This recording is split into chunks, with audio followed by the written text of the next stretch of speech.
नमस्कार दोस्तों, कैसे हैं आप सब। उम्मीद करते हैं बहुत ही अच्छे होंगे। तो आए हैं आपके साथ नई नई खबरों, नई नई ताज़ी स्पीच के साथ में। तो आप लोग हमारे साथ में बने रहिए। इस वीडियो में अंत तक देखते हैं क्या क्या कौन कौन और कैसे कैसे बोलते हैं। कमेंट बॉक्स में हमें बताइए ज़रूर। जिसकी स्पीच अच्छी लगे, जिसको जिसकी स्पीच अच्छी लगे ना, उसका नाम लिख के भेज दें। और हमारी अगर वीडियो अच्छी लगती है तो एक लाइक और चैनल को सब्सक्राइब ज़रूर कर लें। जैसे इनका कोई आयोजन होता है, जैसे इनका मक्का मदीना है, सुनिए इनके भड़काऊ बयान को। हिंदुओं की दुकानें नहीं है, वहाँ तो आप लोगों को जाने नहीं मिलता ना। वहाँ पे हमने देखा, फैक्ट के साथ वीडियो बताएंगे हम आपको। हो सके तो वीडियो आप व्हाट्सएप नंबर हमारे किसी से बात, उनके शब्दों पर जरा गौर करना, किस तरीके से बोल रहे हैं। मक्का मदीना में प्रवेश नहीं कर सकते पहन करके, रोक है उस पर। तो फिर मेरे अंगने में तुम्हारा क्या है भाई? हमारे सनातन धर्म का महाकुंभ। कई लोग कहते गुरुजी आप आग लगाने वाली बात बोलते हो, कहीं बुलडोजर चलवाते हो, कहीं कुछ करवाते हो। हमने कहा अगर हिंदुओं को एक करने की बात अगर भड़काऊ बयान है तो ये होते रहना चाहिए। और सिंह का बच्चा सिंह होता है, गीदड़ का बच्चा गीदड़ होता। मंच से ललकार के कहते हम राम के थे, हैं, रहेंगे।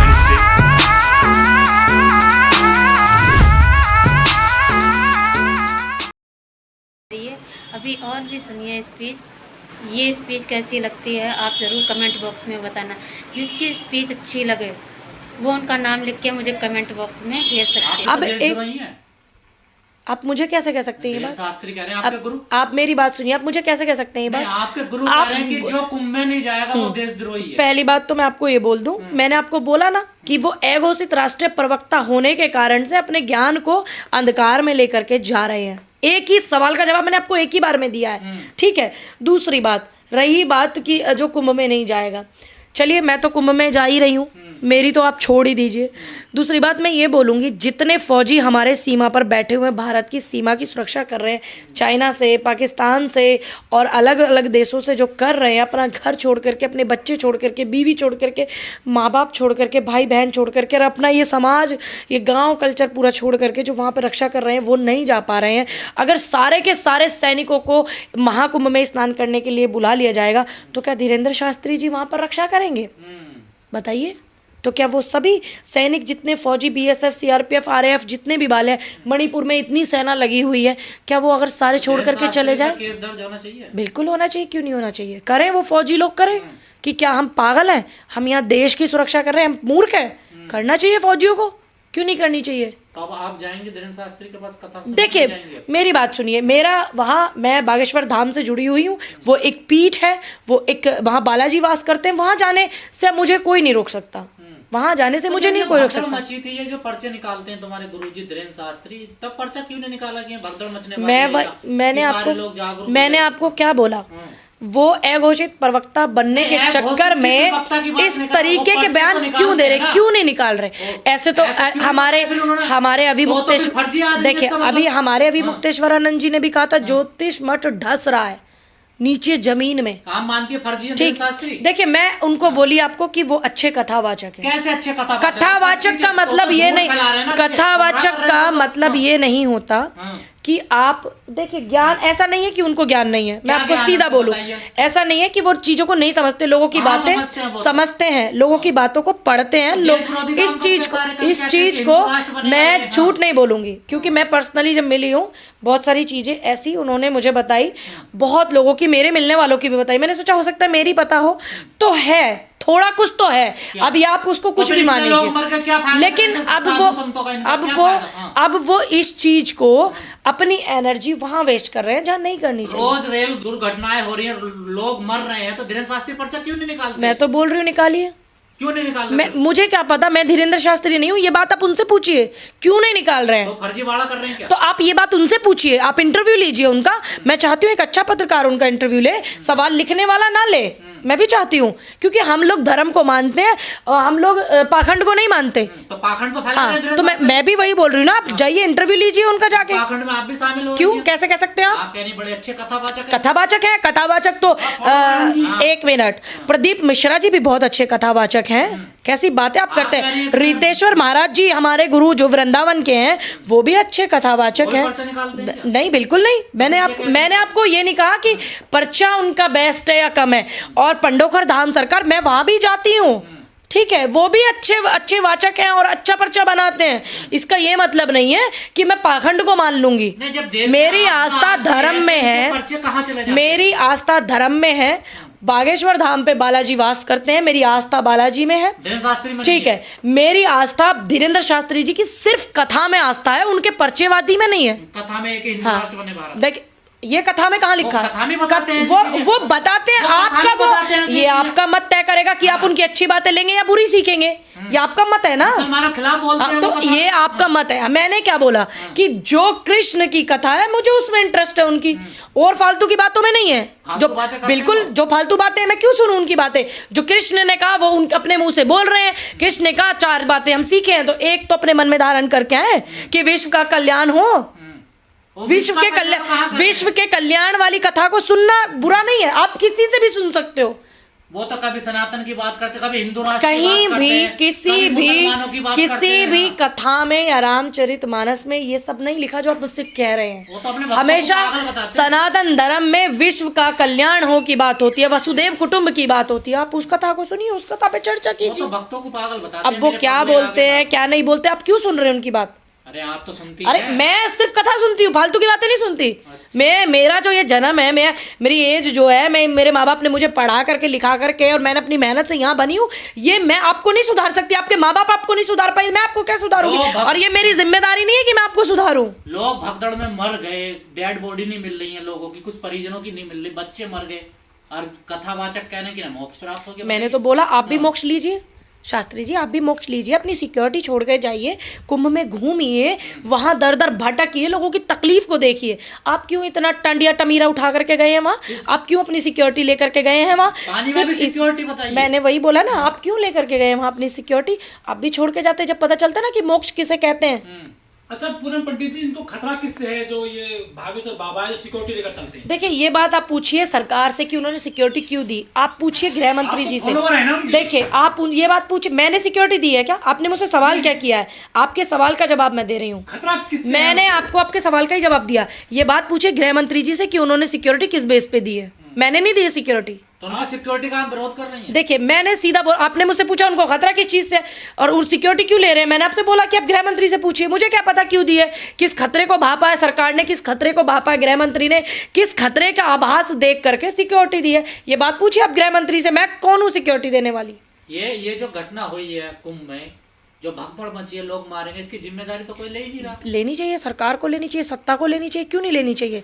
जब आप इतना भव्य प्रोग्राम कर रहे हो, इतना भव्य चीज़ें हो रही हैं, इतना प्रचार प्रसार कर रहे हो और वहाँ पे आप जिम्मेदारी से अपनी चीज़ों को नहीं कर पा रहे हो और आपकी सरकार है, आपकी सत्ता है, तो आप क्यों जिम्मेदारी नहीं ले रहे हो।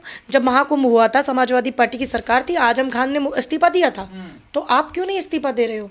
आपसे शंकराचार्य बोल रहे हैं इस्तीफा देने के लिए सनातन धर्म के। आप तो धर्म को मानते हो, आप तो गुरुओं को मानते हो, सनातन धर्म के सर्वश्रेष्ठ शंकराचार्य को माना जाता है। शंकराचार्य ने अगर कहा है आपको इस्तीफा देना चाहिए तो आपको धर्म के नाम पे ही दे देना चाहिए। क्यों नहीं दे रहे, अब बताने दीजिए। एक तरफ तो आप कहते हैं बॉस की, एक तरफ तो आप झूठे हैं। अब एक बात बताइए, एक तरफ तो आप कहते हैं कि सनातन सनातन सनातन सनातन में सर्वश्रेष्ठ शंकराचार्य को माना जा रहा है और शंकराचार्य कह रहे हैं कि आप इस्तीफा दे दीजिए, क्यों नहीं दे रहे हैं, कारण बताइए। तो इसका मतलब या तो आप सनातन को नहीं मानते हैं। नहीं, इतना प्रचार करना, देखिए अपने मैं फोटो पोस्टर नहीं लगाना। अपने फोटो पोस्टर लगाना अपना प्रचार किया है, लेकिन ये एक इवेंट नहीं है। ये और सरकार ने तो इवेंट बना दिया। सरकार ने अपने प्रचार प्रसार के लिए बनाया। दिल्ली में चुनाव भी है। दूसरी बात, अगर कोई धर्म, सनातन धर्म का कोई भव्य मेला लग रहा है तो उसमें होना चाहिए, लेकिन आपका नहीं, धर्म का। आपके फोटो नहीं लगने चाहिए, धर्म के फोटो लगने चाहिए। अगर आपने जब पोस्टर फोटो छपवाए महाकुंभ में, जब आपने प्रचार प्रसार किया, पूरा क्रेडिट आपने लिया, और जो अब इस महाकुंभ में इतने लोग गायब हैं, इतने लोगों की मृत्यु हो गई है, उसकी जिम्मेदारी भी आप लीजिए। धार्मिक काम सरकार क्या को लेंगे, करनी चाहिए। क्या लेंगे मोदी जी जिम्मेदारी इस बात की कि महाकुंभ में हिंदू लोग इतने मर गए, कोई मुस्लिम नहीं मरा है, कोई सिख ईसाई नहीं मरा है। क्या लेंगे योगी जी धर्म का डंका पीटने वाले जिम्मेदारी की सनातन धर्म के इतने लोग मरे। आप भी मानती हैं अमृत की वर्षा हुई थी वहाँ? देखिए बिल्कुल, क्योंकि मैं सनातन धर्म से हूँ और धर्म में ये पढ़ाया जाता है कि जो है अमृत छलका 4 जगह गिरा। बिल्कुल मानती हूँ, मैं धर्म को मानती हूँ। आप इस पे मुझसे कंट्रोवर्सी मत कीजिए, ये मेरा अपना पर्सनल विषय है। क्योंकि जैसे आप बुद्ध को मानते हैं, आपकी आस्था है 25। आज ही मैंने किसी न्यूज चैनल में देखा जिसमें योगी आदित्यनाथ ने अपनी तकरीर में कहा कि बटोगे तो कटोगे। लोग काफी एतराज कर रहे हैं उस बात पर, मगर मैं ये कहूंगा, बीफ के नाम पर, मॉब लिंचिंग के नाम पर, घर वापसी के नाम पर, सर पे टोपी पहनने के नाम पर, दाढ़ी पालने के नाम पर जो तुम काट रहे हो, क्या ये तुम्हारी नफरत हिंदुस्तान के सबसे बड़ी अक़लियत से, क्या ये मुल्क को कमजोर नहीं कर रही है? इसका जवाब दो मुझे। अगर हिंदू और मुसलमान को तुम लड़ाओगे, हिंदू और मुसलमानों को नफरत कराओगे, तो क्या यह मुल्क को कमजोर करने के बराबर नहीं है? और अगर मैं कह रहा हूं, मैं अकबर ओवैसी मुसलमान, ला इलाहा इल्लल्लाह मोहम्मद रसूलुल्लाह कलमा पढ़ने वाला मुसलमान, इस मुल्क का किराएदार नहीं है। मैं कह रहा हूं, नरेंद्र मोदी, ऐ योगी, जितना तेरा हिंदुस्तान है उतना मेरा भी हिंदुस्तान है। हिंदुस्तान न तेरी जागीर है न मेरी जागीर है। हिंदुस्तान हिंदू, मुस्लिम, सिख, ईसाई, पारसी, हर मजहब के मानने वालों का है। मजहब भगवान अल्लाह गॉड को नहीं मानने वाले का भी है, किसी एक का नहीं है। हम ये बात कहते हैं तो इनको बुरा दिखता है। अरे इस मुल्क का सबसे बड़ा मसला क्या है? बेरोजगारी। इस मुल्क का सबसे बड़ा मसला क्या है? महंगाई। इस मुल्क का सबसे बड़ा मसला क्या है? हर 2 मिनट 3 मिनट को रेप होते हैं। इस मुल्क का सबसे बड़ा मसला क्या है? ग्रेजुएट्स को नौकरियां। इस मुल्क का सबसे बड़ा मसला क्या है? मुल्क की कमजोर इकोनॉमी को मजबूत करना। इस मुल्क का सबसे बड़ा मसला क्या है? पेट्रोल, डीजल, गैस की बढ़ती हुई कीमतों को नीचे लाना। इस मुल्क का सबसे बड़ा मसला क्या है? रुपये की गिरती हुई कदर को ऊंचा करना। आप बताओ, क्या बेरोजगारी को दूर करने कुछ हो रहा है? महंगाई को दूर करने कुछ हो रहा है? क्या बेघर लोगों को घर देने के लिए कुछ हो रहा है? कुछ नहीं हो रहा है। सिर्फ इस मुल्क को मजहब के नाम पर बांटने की बात कर रहे हैं। योगी की तकरीर को मैंने सुना, बटोगे तो कटोगे कहा। उसके बाद कहा कि जात पात की सियासत। अरे जात पात की सियासत बोलने वाले, तू ये क्यों नहीं कहता कि मजहब की सियासत नहीं करनी चाहिए? यह बात क्यों नहीं कहते? ये तो मजहब की सियासत करेंगे, नफरत के बीज को बोते जाएंगे, असल मसाइल से तवज्जो हटाते रहेंगे।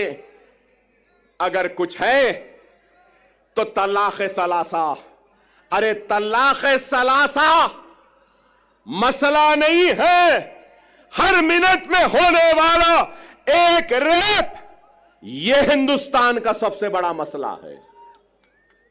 एक औरत रात के अंधेरे में घूम नहीं सकती, खेतों में उसकी इज्जत और इस्मत को लुटेरे लूट रहे हैं, यह मसला है। अरे इस पे बात करो, इस पे कुछ करो। नहीं, मुसलमान ऐसा, मुसलमान के इतने बीवी, मुसलमान ऐसा करा, मुसलमान वैसा करा। अरे आप बताओ, तलाक़ सलासा हो गया, CAA NRC, CAA NRC. Parliament में थे इम्तियाज जलील साहब, हर मसले पर अरे आप बताओ, आज मैं यहां खड़े होकर कह रहा हूं, जिम्मेदारी के साथ कह रहा हूं, मजलिस इत्तेहाद अल मुस्लिमीन के एक जिम्मेदार लीडर की हैसियत से कह रहा हूं और ये ऐलान कर रहा हूं कि मराठा समाज के लिए जो रिजर्वेशन की तहरीक चला रहे हैं उनके लीडर, मैं उनसे कहूंगा हमारा पूरा साथ आपके साथ है, हमारा पूरा ताउन आपके साथ है, हम पूरी कोशिश करेंगे। मगर उसके साथ साथ मैं ये भी कहूंगा, इत्तेहाद होता है ना, तो इत्तेहाद बैनुल मजलूमीन होना चाहिए, इत्तेहाद बैनुल मजलूमीन होना चाहिए। हिंदुस्तान में जुल्म का शिकार अगर कोई है तो वो मुसलमान है, हिंदुस्तान में जुल्म का शिकार अगर कोई है तो वो दलित है, हिंदुस्तान में जुल्म का शिकार अगर कोई है तो वो पसमानदा तबकात है। चलो आओ, मराठा, दलित और मुसलमान इत्तेहादुल बैनुल मजलूमीन बन जाते हैं और अपने जुल्म के खिलाफ आवाज को बुलंद करते हैं।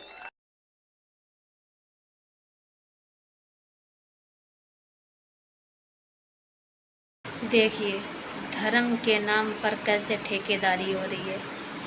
बात करते हैं धर्म की, इंसानियत को तो मिटा ही डाला है, अब धर्म को आगे रख दिया है। अरे कोई भी इंसान हो, अगर उसके अंदर इंसानियत नहीं तो धर्म को क्या खाक रखेगा। आप लोग मुझे कमेंट बॉक्स में बताएं कि आपको ये वीडियो कैसी लगी। आप हमें कमेंट बॉक्स में बताएंगे और आपके लिए हम ऐसी नई और अनोखी स्पीच लाते रहेंगे। नमस्कार।